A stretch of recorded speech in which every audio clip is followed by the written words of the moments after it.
Bonjour, je vous emmène aujourd'hui faire le tour de mon matériel préféré. Celui que je vous présente dans cette vidéo est celui que j'utilise principalement pour mes aquarelles au format A5, 20 x 20 cm et A4. On commence par la peinture, donc ce sont les couleurs de la gamme Mijello Gold Mission qui sont très pigmentées d'une qualité extra. Un autre indispensable, le papier essuie-tout. Pour retirer l'excédent d'eau lorsque l'on prélève une peinture de consistance aqueuse par exemple et qu'on souhaite garder le contrôle sur les pigments. Un élément primordial, non pas un, mais deux pots d'eau. Un pot pour l'eau sale, un pot pour l'eau propre. Un pinceau se rince toujours 2 fois. Je réalise des peintures animalières ultra réalistes, et qui dit réaliste dit précision, tracer des lignes directrices obligatoires. Gomme mie de pain, elle me permet d'effacer délicatement les traits sans abîmer le papier en laissant juste ce qu'il me faut pour me guider. Et un crayon graphite 3H passé sans appuyer.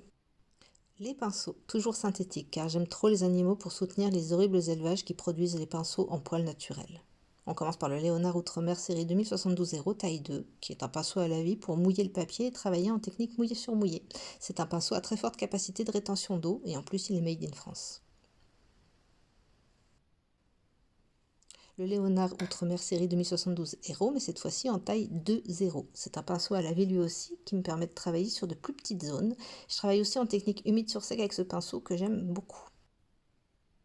Le Raphaël Soft Aqua série 845 taille 4. C'est celui de mes pinceaux qui a le plus de kilomètres au compteur. C'est un pinceau rond qui me permet absolument tout. Poils, yeux, crins, points de lumière, etc. Je l'adore.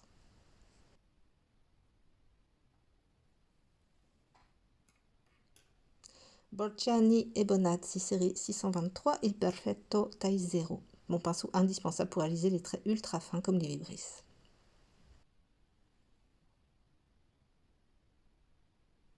On finit par les accessoires les plus utiles. Le drawing gum appelé masking fluid ou encore liquide de masquage selon les marques qui permet de préserver les blancs. J'avoue, parfois, on cède d'une pointe de gouache blanche opaque à utiliser avec parcimonie. Je ne l'utilise que pour les vibrisses blanches et les points de lumière très brillants, yeux, truffes ou babines. Et la pipette, elle aide à mieux contrôler la quantité d'eau que vous souhaitez ajouter à votre peinture afin d'obtenir la consistance désirée. La règle à ne jamais oublier, c'est qu'à l'aquarelle, la lumière est donnée par le blanc du papier, d'où l'importance de travailler avec de fins lavis. J'espère que cette vidéo vous sera utile. Merci de me laisser un petit message, ça me permet de savoir si ce que je vous propose vous intéresse. À très vite.